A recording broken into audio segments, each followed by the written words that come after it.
Sveiki visi, jūs žiūrite 6 HTML CSS pamoką ir šioje pamokoje šiek tiek pažaisime su įvairiais tagais, bet manau labiau aptarsime tagaą, tai yra atributą align. Ir jis tiesiog mums leis, sakykime, atvaizduoti tekstą kairėje arba centruoti tekstą. Tai tarkim, mes norime centruoti vieną paragrafą. Taigi, paragrafo atributą nurodome align ir nurodome atributui, kad norime centruoti tekstą, tai centerą. Ir išsaugome ir štai. Mums tiesiog pirmas paragrafas bus kairėje, o antras, kaip matote, yra jau centruotas tas visas tekstas. Tiesiog jis yra ilgas, tai galbūt, galime štai patrumpinkime tekstą ir štai, kaip matote, antras paragrafas bus, sakykime, per vidurį, kadangi nurodėme atributui align center, o čia tiesiog pagal nutylėjimą jis yra kairėje. Taip pat galime nurodyti left, jeigu ten kur nors stiliuose būtų nustatyta, kad pagal nutylėjimą, sakykime, turėtų būti centre, tai galime nurodyti arba kairėje, arba per vidurį. Taip pat man atrodo yra, sakykime, lygiavimas į dešinę, tai right. Taip, dar galime atvaizduoti paragrafą dešinėje. Ir apskritai align, sakykime, atributas jis tinka ne tik p tagė. Jis gali būti, sakykime, beveik bet kur jūs galite naudoti ir, sakykime, span tagui. Tarkim, čia paprastas tekstas ir, tarkim, asd. Ir, tarkim, vėlgi align center. Ir jis, taip, galbūt span netinka, tačiau iš esmės align šitas atributas, jis yra, sakykime, tinkamas daugeliui tagų ir nebūtinai paragrafui, tiesiog jį daug kur galime pritaikyti ir panašiai. Tai tiek ir norėjau pasakyti apie šį atributą, tiesiog, sakykime, jo pagalba mes galime kokiame nors tagė atvaizduoti tekstą arba kairėje, arba dešinėje, arba per vidurį. Tai toks tas atributas align. Toliau manau, kad jums reiktų, aš vienoje pamokoje labiau man patiktų, sakykime, aptarti tik vieną tagą, bet, sakyčiau, šioje pamokoje, kadangi dar laiko yra, galiu parodyti, kas yra stiliai. Tai stiliai, sakykime, yra dviejų tipų, paprasti stiliai ir sunumeruoti stiliai. Tai susikurkime paprastą stilių, prasideda tagu all, jį turime uždaryti. Ir tai reiškia tiesiog, kad, sakykime, bus paprastas stilius.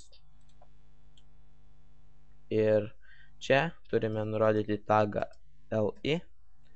Ir tai reikštų, kad atsiprašau, aš jums sakiau tikriausiai stilius, o tai yra all, tai yra ne stilius, o sąrašas. Ir, sakykime, čia mes susikūrėme sąrašą, pasinaudoję all tagais. Ir čia būtent to sąrašo eilutė prasideda tagu li. Ir, tarkim, pirma eilutė, užsidarome tagą. Ir štai kaip atrodys mūsų svetainė. Atsinaujinkime. Ir štai kaip matote toks simbolis. Tiesiog, sakykime, kadangi tai sąrašas, jis tiesiog kažkaip būtent pažymi tą eilutę. Ir mums atvaizduoja pirmą eilutę. Jei mes pridėsime daugiau tokių eilučių pasinaudoję li tagais, tuomet mums ir atvaizduos daugiau tų eilučių. Tai kaip matote, pirma eilutė, antra eilutė, trečia eilutė. Toliau antras sąrašas tai būtų ol. Šis, sakykime, žymės kiekvieną eilutę ne tokiu simboliu, o skaičiumi. Tai tiesiog, vėlgi, tarkim, pirma, arba tarkim, pirma eilutė. Galime nusikopijuoti apskritai visą tai. Ir tiesiog all tai paprastas sąrašas, o all tai, sakykime, sunumeruotas sąrašas. Ir štai, čia yra tas all sąrašas, o čia yra all sąrašas. Ir jis, sakykime, kiekvieną eilutę sunumeruoja. o šis pažymi tiesiog tokiu apskritimu. Tai ir yra tas sąrašas ir, sakykime, sąrašo pagalba mes galime įvairiai išdėstyti atitinkamą tekstą ar kokias nors prekes ar panašiai. Tai taip pat yra labai naudingas dalykas ir jis iš tiesų praverčia HTML kalboje. Taigi įsidėmėkite šį dalyką, tai yra sąrašą ir naudokitės.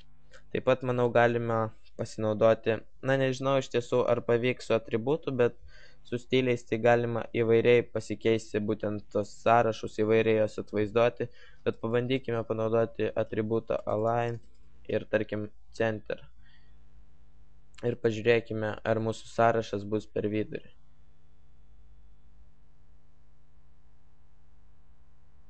Taip, kaip matote, sąrašas, sakykime, pajudėjo į vidurį, tai yra tekstas. Sakau, tas align atributas, sakykime, tinka beveik visur, tačiau, kaip matote, tie simboliai liko kairėje. Iš tiesų, tam, kad viską kaip jūs norite išdėstyti, sakykime, kad tiksliai viską išdėstyti, iš tiesų tam yra ir sukurti tie stiliai, nes su jais galima, sakykime, taip išdėstyti tą svetainę, kad, tiesiog viskas bus, tiesiog stiliai yra sukurti tam, kad, sakykime, įvairiai išdėstyti būtent visą tą jūsų sukurtą su HTML struktūrą.